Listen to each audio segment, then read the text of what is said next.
हिमालयको हृदयमा जहाँ पहाडहरूले आकाशलाई छुन्छन्, त्यहाँ पुस्तदेखि पुस्तसम्म हस्तान्तरण गरिएको ज्ञानको खजाना छ। यो केवल एक ठाउँको कथा मात्र होइन, यो एउटा त्यस्तो संस्कृति जुन सद्भाव, लचिलोपन र जीवनप्रति गहिरो आदरमा आधारित छ। पुरानो नेपाली ज्ञानले हामीलाई धैर्य र कारिगरको मूल्य सिकाउँछ।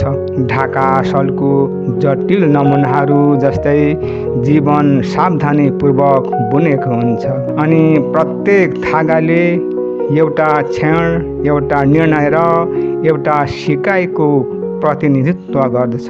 बुढापाकाहरू भन्छन्, जस्तो बिउ त्यस्तो बोट, जस्तो रोप्छौ त्यस्तै फल्छौ।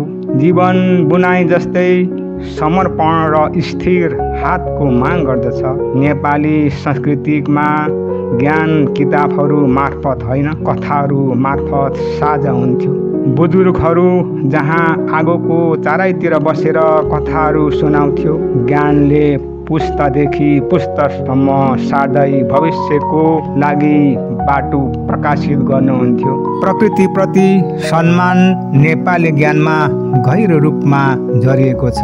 खेतहरू केवल खाना उब्जाउने तरिका मात्र होइन, उनीहरू सन्तुलन, मेहनत, सानो प्रयासले पनि ठुलो लक्ष्यमा योगदान दिन्छ भन्ने विश्वासको प्रतीक हो। आध्यात्मिकता दैनिक जीवनमा बुनिएको छ। प्रार्थना वा साधारण दयालुको कार्यहरू मार्फत नेपाली ज्ञानले हामीलाई आन्तरिक शान्ति खोज्न सिकाउँछ। आदि ज्ञानले हामीलाई उद्देश्यपूर्ण जीवन यापन गर्नु र सबै चिजहरूको अन्तर सम्बन्धलाई सम्मान गर्न सिकाउँछ। शान्त क्षणहरूमा जब संसार स्थिर देखिन्छ, आदि समयको ज्ञान हामीलाई फुसफुसाउँछ।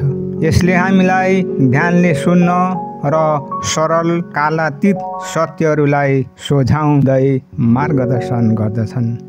धन्यवाद।